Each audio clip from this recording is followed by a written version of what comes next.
Mars media நேயர்களுக்கும் அன்பர்களுக்கும் இந்த நாள் இனிய நாளாக அமைய எல்லாம் வல்ல இறைவனை பிரார்த்திக்கின்றோம். இந்த சேனல் உங்களுக்கு பிடிச்சிருந்தா மறக்காம சப்ஸ்கிரைப் பண்ணுங்க, ஷேர் பண்ணுங்க, லைக் பண்ணுங்க, கமெண்ட் பண்ணுங்க.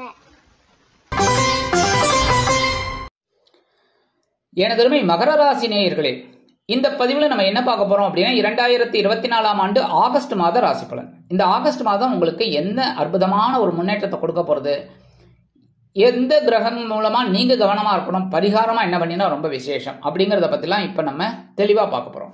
முதல்ல 5-10 குடை அதிபதி சுக்கிர பகவான் அஷ்டம ராசியில இருக்க. யாரு? சுக்கிரன். சுக்கிர பகவான் உங்களுக்கு யாரு? பஞ்சமாதிபதி, ஜீவனாதிபதி. அதாவது உங்களோட பூர்வ புண்ணிய ஸ்தானத்து அதிபதி, அதே சமயம் ஜீவனத்திற்கு அதிபதி. போன ஜென்மத்துல நீங்க என்னென்னலாம் இது நினைச்சிருந்தேலோ, புண்ணியங்கள்லாம் பண்ணியிருந்தேலோ, அது இப்போ உங்களுக்கு கிடைக்கும் சுக்கிரனால. சுக்கிரன் அப்படின்னாலே சந்தோஷம். சுக்கிர பகவான் அப்படின்னா இந்த உலகம் அற்புதமா இயங்கின்னு இருக்கு, எல்லாருமே சந்தோஷமா இருக்க அப்படின்னா அதான். இப்போ ஒன்றும் இல்லை, நம்ம ஒவ்வொரு விஷயத்திலையும் பிரச்சனைகள்ல இருந்தாலும் சில நேரங்கள்ல சந்தோஷமா இருக்கும். இல்லத்தரசிகளும் அதே தான். அந்த மாதிரி ஒரு நல்ல ஒரு கிரகம், சுப கிரகம் சுக்கிர பகவான் அஷ்டம ராசியில இருக்கார். மறைவு அப்படின்னாலும் உங்களுக்கு அற்புதமான ஒரு சந்தோஷத்தை கொடுத்துட்டு இருக்கார். கணவன் மனை ஒற்றுமையை கொடுத்துட்டு இருக்கார். குடும்பத்துல சில காரியங்களை அற்புதமா நிறைவேற்றிட்டு இருக்கார். அது தொடரும், நல்லபடியா இருக்கும். 26/8/2024 முதல் இந்த சுக்கிர பகவான் எங்க வர போறாருன்னு பார்த்தீங்கன்னா பாக்கியஸ்தானமாக்கி 9ஆம் இடத்துக்கு வந்துடுறாரு. 9ஆம் இடம்ங்கிறது ரொம்ப அற்புதம். ஆனா நீச்சம், கன்னிராசியில நீச்சம் அடைஞ்ச உடனே என்ன ஆகும்? பலம் போயிடுறதுன்னா தந்தையாரோட உடல் ஆரோக்கியத்துல கவனமா இருக்கணும். அதே மாதிரி பூர்வீக சொத்துக்கள் கொஞ்சம் அப்படியே இழுபறியா இருக்கலாம். தடை தாமதங்கள் இன்னும் வாய்தா வாங்குற மாதிரி இருக்கும். அதனால அவதான், வேற ஒன்றும் இல்லை. அடுத்தபடியா 6-9 குடை அதிபதி புத பகவான் களத்திர ஸ்தானத்துல இருக்கார். களத்திரம் அப்படிங்கும்போது களத்திரத்தோட உடல் ஆரோக்கியத்துல கவனமா இருக்கணும். களத்திரம் அப்படின்னா வாழ்க்கை துணை, நண்பர்கள். அதனால அவங்களோட உடல் ஆரோக்கியத்துல கவனமா இருக்கிறது நல்லது. அதே மாதிரி நண்பர்கள் விஷயத்துல கொஞ்சம் கவனமா இருக்கணும். பேசுற வார்த்தையில அனாவசியமான இந்த வீண் விவாதம், தர்க்கம், ஏதாவது ஒண்ணு. இப்ப ஒண்ணும் இல்லை, சில பேர் என்னன்னா தேவையில்லாத பிரச்சனையில மாட்டிக்கிறாங்க. எப்படின்னா இப்ப இந்த களத்திரஸ்தானத்துல இருக்கிறதுனால பேசுற வார்த்தைகள் எப்படி தெரியுமா? புதன் அறிவு, பேசுற வார்த்தை. அப்ப இவங்க ஏதாவது ஒரு அரசியல் பத்தி எடுப்பாங்க. ஏதோ ஒரு அரசியல்வாதியை பத்தி அப்படி இப்படின்னு எதையாவது ஒன்று சொல்லுவாங்க, அவங்களுக்கு தெரிஞ்சதை. அந்த அரசியல்வாதி இவருக்கு பிடிக்காது, ஆனா கூட்டாளிக்கு ரொம்ப பிடிக்கும். அப்ப என்னடா இந்த மாதிரி சொல்றாரு அப்படின்னு அவருக்கு ஒரு டென்ஷன் ஆகும். ஏன் இந்த மாதிரிலாம் பேசுற? அதெல்லாம் ஒன்றும் இல்லை, அவர் சூப்பர் அப்படின்னு. இது அனாவசியமான பேச்சுக்கு வழி கிடைக்கும். அதனாலதான் கூட்டாளிகள்கிட்ட அனாவசியமான தர்க்கம் எதை பத்தியுமே வேண்டாம். அப்படியே அமைதியா இருந்தா ரொம்ப நல்லது.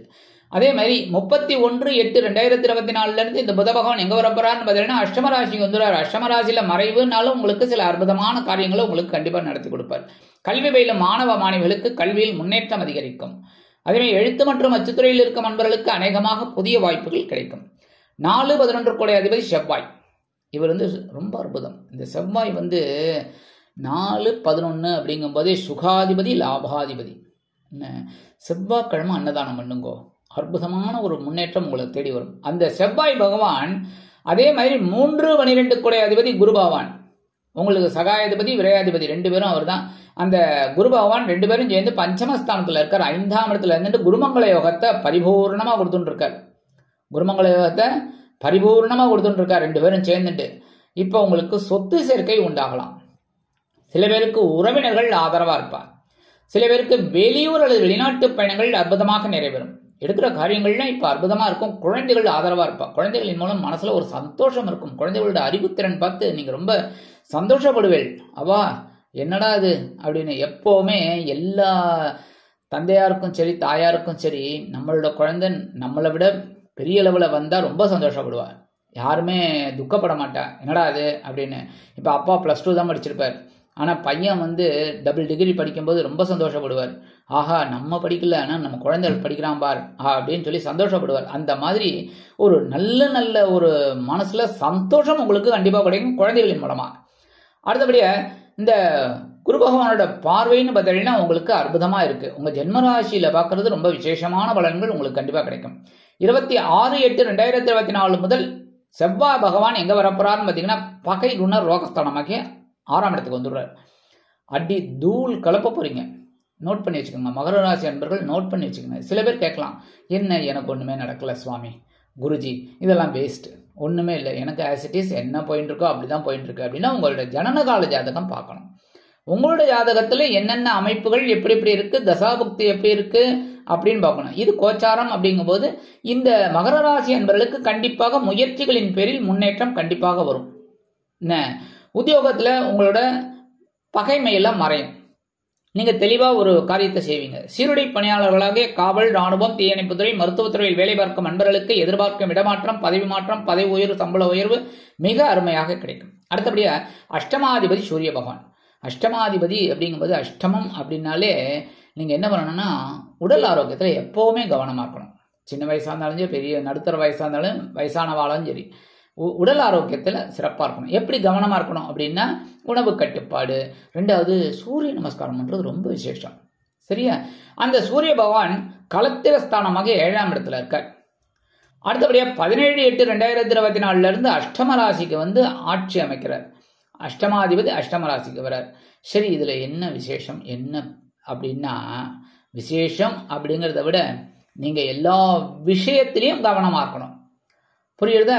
முக்கியமாக நான் ஏற்கனவே சொன்ன மாதிரி உடல் ஆரோக்கியத்தில் ரொம்ப ரொம்ப ரொம்ப ரொம்ப கவனமாக இருக்கணும். அதேமாரி வாகன பயணம், பேசுகிற வார்த்தைகள், எல்லாத்துலேயும் எடுக்கிற முடிவுகள். ஏன்னா தான் ஏதாவது ஒரு முடிவு எடுத்துட்டேன்னா அது சில சமயம் உங்களுக்கு பாதகமாக கூட அமையலாம். அதனால எடுக்கிற காரியங்களில் கவனமாக இருக்கணும். அதேமாரி பேசுகிற வார்த்தையிலையும் கவனமாக இருக்கணும். இந்த மாதிரி இருக்கணும். அதேமாரி வாழ்க்கை துணையோட உடல் ஆரோக்கியத்தில் கவனம் எடுத்துக்கிறது ரொம்ப ரொம்ப நல்லதுங்க. கூட்டாளிகள்கிட்ட அனாவசியமான பிரச்சனைகள் இந்த தொழில் வியாபாரத்தில், அதேமாரி உத்தியோகத்தில் இந்த நண்பர்கள் இருக்கா பாருங்க, சக ஊழியர்கள்லாம் இப்போ நண்பர்கள் ஆயாச்சு எல்லாருக்கும். அதனால அவங்ககிட்டலாம் கொஞ்சம் பேசுகிற வார்த்தையில் கவனமாக இருந்தால் ரொம்ப நல்லது. அடுத்தபடியாக உங்கள் ராசிநாதனும் தனவாக்கு குடும்பஸ்தானாதிபதியுமான சனீஸ்வர பகவான் தனவாக்கு குடும்பஸ்தானத்தில் இருக்கார், வக்ரகதியில் இருக்கார். தனவரவு இப்போ ஓரளவுக்கு உங்களுக்கு வரும்.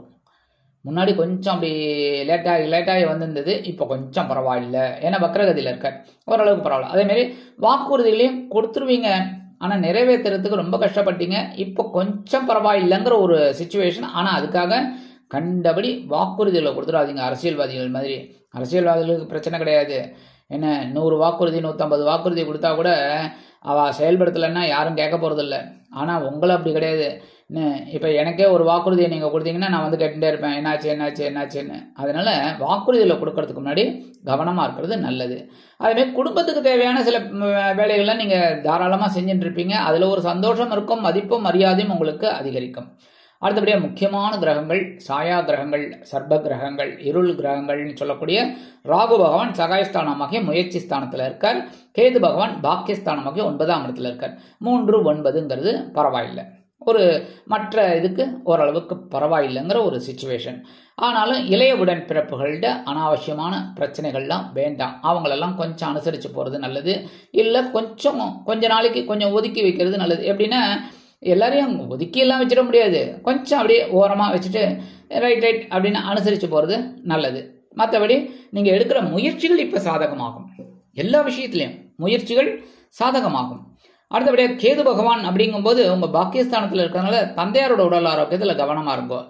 மற்றபடி இந்த வெளியூர் அல்லது வெளிநாடு போய் படிக்கணும், இல்லை வேலைக்கு போகணும் அப்படின்னு நினைக்கிற குழந்தைகள்லாம் தாராளமாக இந்த நேரத்தை உபயோகப்படுத்திக்கலாம். மனசில் ஒரு தைரியம் கிடைக்கும். பிரம்மாண்டமான ஒரு முயற்சிகள் வெற்றி அடையும். சரி, பரிகாரமாக என்ன பண்ணினா ரொம்ப விசேஷம். மகாலட்சுமி தாயாரை வழிபாடு பண்ணுங்க. சுக்கிர பகவான் உங்களுக்கு ரொம்ப அனுகூலமாக இருப்பார். ஏன்னா நீச்சமடைய போகிறார்ல 26ஆம் தேதி. அதனால் ஓரளவுக்கு உங்களுக்கு அனுகூலமாக இருப்பார். அடுத்தபடியாக பெருமாள் கோயிலுக்கு போயிட்டு வாங்கோ. பெருமாள் கோயிலுக்கு போயிட்டு வர்றது அந்த புத பகவான் உங்களுக்கு ரொம்ப அனுகூலமான சில நிகழ்ச்சிகளை நடத்தி கொடுப்பார். சூரிய வழிபாடு நான் ஏற்கனவே சொன்னேன், சூரிய நமஸ்காரம் சொன்னேன்.